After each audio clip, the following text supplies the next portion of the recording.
Hello, everybody. I'm BJ Cunningham of the Action Network, bringing you a pick from the second of two Final Four games.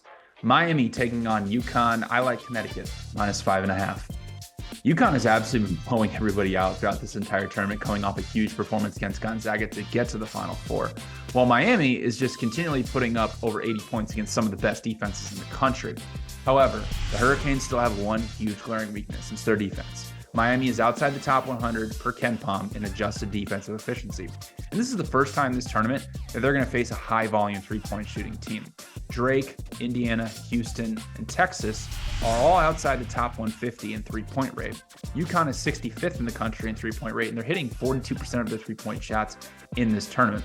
Now, Miami's offense is really, really good. They can beat you in a multitude of ways. They can hit you from the mid-range, they can get to the rim with Norchad Omier, and then they can shoot the ball well from outside, which is how they beat Texas.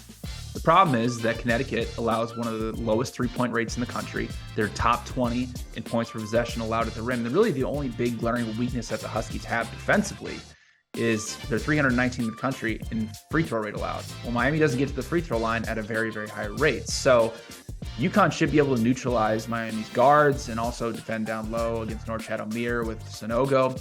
The problem that Miami ran into against Texas, if Texas didn't shoot themselves out of the game, was Norchad Omier got into foul trouble. If that happens again, similar to what happened with Drew Timme in the Elite Eight game, UConn is absolutely going to own the boards. They're second in the country in offensive rebounding percentage, and Norchad Omier is Miami's really only good rebounder. So if Omier gets in foul trouble, it's going to be pretty much lights out for Connecticut. So I like the Huskies at -5.5 to finally end Miami's run. And be sure to take advantage of FanDuel's latest promotions when placing your NCAA tournament bets this March.